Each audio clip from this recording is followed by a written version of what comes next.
મજામાં ને? ખૂબ સરસ.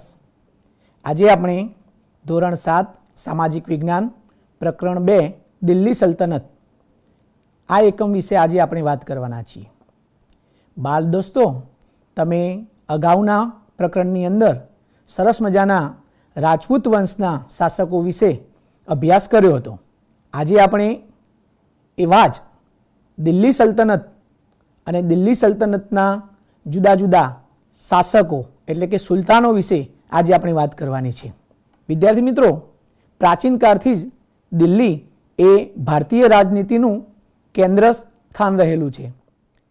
12મી સદીમાં ચૌહાણો અને તોમરો વખતે વેપાર અને વાણિજ્યનું કેન્દ્ર એવું દિલ્હી એ 13મી સદીમાં દિલ્હી સલ્તનત તરીકે પ્રસ્થાપિત થયું. એટલે કે દિલ્હી સલ્તનત એટલે તો એ ઉત્તર ભારતનો વિશાળ વિસ્તાર ઈસવીસન 1206 થી 1526 સુધી લગભગ 325 વર્ષ સુધી એ વિસ્તાર પર એ શાસન કરનાર એ શાસકો જેને સુલતાન તરીકે ઓળખાયા અને જે વિસ્તાર પર તેમણે શાસન કર્યું એ વિસ્તાર અને એ સમયગાળો એટલે દિલ્હી સલ્તનત કાળ. તો એવા દિલ્હી સલ્તનત કાળના શાસકો અને રાજ્યવંશો વિશે આજે આપણે અભ્યાસ કરવાનો છે. તો બધા તૈયાર છો ને? ખૂબ સરસ. તો વિદ્યાર્થી મિત્રો, આ દિલ્હી સલ્તનત કાળ એટલે કે લગભગ 325 વર્ષ સુધીના શાસનકાળમાં દિલ્હી સલ્તનતમાં જુદા જુદા 5 જેટલા વંશોએ શાસન કર્યું. જેમાં સૌ પ્રથમ ગુલામ વંશ, ત્યારબાદ ખલજી વંશ, ત્યારબાદ તુગલક વંશ, ત્યારબાદ સૈયદ વંશ અને છેલ્લે લોદી વંશ. એમ આ 5 વંશોના દિલ્હી સલ્તનત કાળ વિશે આજે આપણે અભ્યાસ કરીશું. વિદ્યાર્થી મિત્રો, આપણે ગયા પ્રકરણની અંદર તરાઈના યુદ્ધ વિશે અભ્યાસ કર્યો હતો. તરાઈનું યુદ્ધ ઈસવીસન 1192માં પૃથ્વીરાજ ચૌહાણ અને શિહાબુદ્દીન ઘોરી સાથે થયું હતું અને એ યુદ્ધમાં પૃથ્વીરાજ ચૌહાણની હાર થઈ અને દિલ્હી સલ્તનતની સ્થાપના થઈ. અને એ દિલ્હી સલ્તનતમાં શાહબુદ્દીન ઘોરીના અવસાન બાદ શાહબુદ્દીન ઘોરીનો જ ગુલામ કુતબુદ્દીન ઐબક શાસક તરીકે પ્રસ્થાપિત થયો. આ કુતબુદ્દીન ઐબક એ ખૂબ જ પ્રતિભાશાળી અને મહત્વાકાંક્ષી સરદાર હતો. એણે પોતાનું શાસન જમાવ્યું અને એ ગુલાબ વંશનો એક આદર્શ શાસક તરીકે પ્રસ્થાપિત થયો. એણે એના શાસનકાળના 5 વર્ષોમાં ઘણા બધા સારા એવા કાર્યો એણે કર્યા અને પોતાના શાસનનો એણે વિસ્તાર કર્યો. પરંતુ ઈસવીસન 1210માં પોલોની રમત રમતા એ ઘોડા ઉપરથી નીચે પડ્યો અને તેનું અવસાન થયું. કુતબુદ્દીન ઐબકનું અવસાન થતાં તેનો ગુલામ સરદાર અને તેનો જમાઈ ઇલ્તુત્મિશ જે છે એ ગુલામ વંશના શાસક તરીકે નિયુક્ત થયો. આમ તો ગુલામ વંશના એક સાચા સ્થાપક તરીકેનું બિરુદ એ ઇલ્તુત્મિશને જાય છે, કારણ કે એ જ્યારે ગાદીએ આવ્યો ત્યારે તેણે ચહેલગાનની રચના કરી. એટલે કે ચહેલગાન એટલે શું? તો ચહેલગાન એટલે એણે એના સમયગાળામાં 40 જેટલા તુર્કી અમીરોનું એક દળ બનાવ્યું.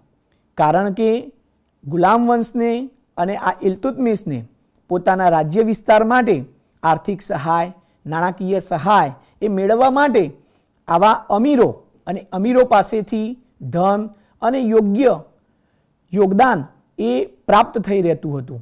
સાથે સાથે તેણે રાજ્યની રાજધાની લાહોરથી દિલ્હી સ્થળાંતર કરી. તો ઇલ્તુત્મિશ એ આવો બાહોશ અને ગુલામ વંશના એક આદર્શ શાસક તરીકે અને મહત્વાકાંક્ષી શાસક તરીકે તેણે પોતાની ભૂમિકા ભજવી. ઉત્તરાધિકારી તરીકેની નિમણૂક કરવાનો જ્યારે પ્રશ્ન ઊભો થયો ત્યારે તેણે પોતાના પુત્રોની જગ્યાએ પોતાની પુત્રી રઝિયાને ઉત્તરાધિકારી તરીકે નિમવા માટેનું પોતાની ઈચ્છા વ્યક્ત કરી. ઇલ્તુત્મિશના અવસાન બાદ રઝિયા સુલતાના એ દિલ્હીની ગાદી પર આવી. દિલ્હીની ગાદીએ આવનાર રઝિયા સુલતાના એ પ્રથમ મહિલા શાસક હતી. એના જ સમયગાળા દરમિયાન ભારતમાં ઇતિહાસકાર મિન્હાજ એ સિરાજ સ્વીકાર્યું છે કે રઝિયા સુલતાના તેના બધા જ ભાઈઓમાં સૌથી વધુ કાબેલ અને સક્ષમ શાસક તરીકેની ભૂમિકા એણે ભજવી હતી, પરંતુ તેના શાસનમાં અને તેના રાજ્યના એવા સત્તાલાલસુ અમીરો અને સરદારો દ્વારા ઘણા બધા વિદ્રોહો અને અંધાધૂંધી ફેલાવવામાં આવી અને ગમે તે ભોગે રઝિયા સુલતાનાને તેની ગાદી ઉપરથી દૂર કરવામાં આવી અને ત્યારબાદ રઝિયા સુલતાનાને દૂર કરી અને દિલ્હીની ગાદી પર ઇલ્તુત્મિશના પુત્ર એવા નાસિરુદ્દીનને દિલ્હીની ગાદી પર બેસાડવામાં આવ્યો. તો આ નાસિરુદ્દીન વિશે આપણે જોઈએ.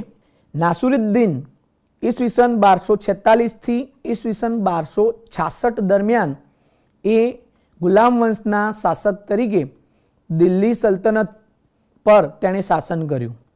તે ઇલ્તુત્મિશનો પુત્ર હતો અને રઝિયા સુલતાના પછી દિલ્હીની ગાદી તેણે સંભાળી. તેણે દિલ્હી સલ્તનત પર 21 વર્ષ સુધી તેણે શાસનની ધુરા સંભાળી અને ત્યારબાદ તેનું અવસાન થયું. નાસિરુદ્દીનના અવસાન બાદ દિલ્હી સલ્તનતના ઉત્તરાધિકારી તરીકે ગ્યાસુદ્દીન બલબન એ દિલ્હી સલ્તનતના શાસક તરીકે પ્રસ્થાપિત થયો. ગ્યાસુદ્દીન બલબન એ પણ એક મહત્વાકાંક્ષી સરદાર હતો અને એક મહત્વાકાંક્ષી રાજ્યકર્તા હતો. તેણે ગાદીએ આવતાની સાથે જ ચહેલગાન નામની જે દળની રચના ઇલ્તુત્મિશે કરી હતી, જે 40 અમીરોનું એક દળ બનાવ્યું હતું, એ દળને તેણે આવતાની સાથે જ એ દળ નાબૂદ કરી અને દિલ્હી સલ્તનત પર રાજાનો પ્રભાવ વધારી દીધો. વિદ્યાર્થી મિત્રો, આપણે જોયું કે ઇલ્તુત્મિશે એ તુર્કી અમીરોના એક દળની રચના કરી અને એના દ્વારા સામ્રાજ્ય વિસ્તારનો લાભ ઉઠાવ્યો, પરંતુ આપણે એની જ પુત્રી રઝિયા સુલતાનાના સમયગાળામાં જોયું કે એ દળ દ્વારા સતત રઝિયા સુલતાનાનો વિરોધ કરવામાં આવ્યો, એક શાસકનો વિરોધ કરવામાં આવ્યો અને એ શાસન કરતા માટે એક મોટા અવરોધરૂપ સાબિત થવા લાગ્યું. એટલે કે શાસન ઉપર અથવા તો રાજ્ય વહીવટમાં એક દળનો પ્રભાવ વધી ગયેલો એ જોવા મળ્યો. પરિણામે ગ્યાસુદ્દીન બલબને સત્તા પર આવતાની સાથે જ તેણે આ ચહેલગાન નામનું દળ એ નાબૂદ કર્યું અને ફરીથી દિલ્હી સલ્તનત પર રાજાનો પ્રભાવ એ વધાર્યો. ગ્યાસુદ્દીન બલબને 22 વર્ષ સુધી દિલ્હી સલ્તનત કાળનું શાસન સંભાળ્યું અને તેનું અવસાન થતાં ત્યારબાદ ગુલામ વંશનો અંત આવ્યો અને ખલજી વંશની સ્થાપના કરવામાં આવી. હવે આપણે જોઈએ ખલજી વંશ. ખલજી વંશની સ્થાપના જલાલુદ્દીન ખલજીએ ખલજી વંશની સ્થાપના કરી અને આ ખલજી વંશમાં એક મહત્વાકાંક્ષી સરદાર થઈ ગયો જેનું નામ અલ્લાઉદ્દીન ખલજી. અહીં આપણે જોઈ શકીએ છીએ અલ્લાઉદ્દીન ખલજી ખલજી વંશનો મહાપ્રતાપી શાસક હતો, જેણે ઘણા બધા યુદ્ધો કર્યા અને તેણે તેના સમયકાળ દરમિયાન ખલજી વંશનો વિસ્તાર વધાર્યો. ઈસવીસન 1296 થી 1316 સુધી એણે 20 વર્ષ સુધી રાજ્ય કર્યું. તેનું મૂળ નામ અલીગુર શાહ. તે અતિ મહત્વાકાંક્ષી સ્વભાવ ધરાવતો હતો અને કારાના સુબા તરીકે તેની નિમણૂક કરવામાં આવી. તેણે કાકા જલાલુદ્દીનની પુત્રી મેહરુનિસા સાથે લગ્ન કર્યા હતા અને ઈસવીસન 1296 ના જુલાઈ માસમાં કાકા જલાલુદ્દીનની દગાથી હત્યા કરી અને પોતે તે સુલતાન બન્યો. અલાઉદ્દીન ખલજીએ તેના કાર્યકાળ દરમિયાન ઘણા ખરા સુધારાઓ અને ઘણા ખરા યુદ્ધોમાં એણે વિજય મેળવ્યો હતો. પરિણામે તેને સિકંદરે શાની ઉપનામ ધારણ કર્યું હતું. તો વિદ્યાર્થી મિત્રો, આપણે અહીં અલ્લાઉદ્દીન ખલજીના કાર્યો વિશે અહીં અભ્યાસ કરીએ. આપણે અહીં જોઈ શકીએ છીએ કે અલ્લાઉદ્દીન ખલજીનો રાજ્ય વિસ્તાર, તો એણે એના સમયગાળા દરમિયાન પોતાનું રાજ્ય વિસ્તાર उत्तर भारत में गुजरात, रणथंभोर, चित्तौड़, माळवा, जालोर, सिवाना सुधी खलजी वंशनो विस्तार वधार्यो हतो। ए ज रीते दक्षिण भारत तो दक्षिणे वारंगल, देवगिरी, द्वार समुद्र सुधी साम्राज्यनो विस्तार तेणे वधार्यो हतो। ए सिवाय तेणे कर्नाटक, केरल अने रामेश्वरमना मंदिरने लूंटीने अढळक संपत्ति पण मेळवी हती। अल्लाउद्दीन खलजीए तेना समयगाळा दरमियान કેટલાક સુધારાઓ, અતિ મહત્વના સુધારાઓ એણે એના કાર્યકાળ દરમિયાન કર્યા હતા।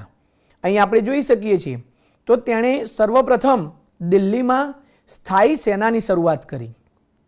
સાથે સાથે તેણે અતિ મહત્વનો સુધારો એ સમયગાળા દરમિયાન તો રાજ્યમાં દારૂબંધી કરી તથા જાસૂસી તંત્ર વધાર્યું અને સક્ષમ બનાવ્યું। તેણે સૈન્યના ઘોડા અને સૈનિકોની વિશિષ્ટ ઓળખ માટે દાગ અને ચહેરા પદ્ધતિની શરૂઆત કરી। વિદ્યાર્થી મિત્રો, ચહેરા કોઈ મોટો ગુનો થયો હોય તો એ ગુનેગારને પકડવા માટે જ્યારે ફેસ રીડિંગ અથવા તો ફેસ રીડર દ્વારા આ રીતે ચહેરાઓની ઓળખ કરવામાં આવે છે, એ પદ્ધતિ અલાઉદ્દીન ખલજીએ એના સમયગાળા દરમિયાન એવી ચહેરાની ઓળખ કરવા માટેની પદ્ધતિની શરૂઆત કરી। સાથે સાથે એણે દરેક વસ્તુની ભાવબંધી તથા સંગ્રહખોરી અને કાળા બજાર રોકવા માટે દીવાને રિયાસત નામનો અલગ વિભાગ શરૂ કરવામાં આવ્યો। દિલ્હીમાં તેણે સ્થાયી વેપારીઓ માટે લાયસન્સ પ્રથા દાખલ કરી અને તેણે ભાવબંધી અને સંગ્રહખોરી ઉપર પ્રતિબંધ મૂકવાનું મહત્વનું કાર્ય એ અલાઉદ્દીન ખલજીએ કર્યું હતું।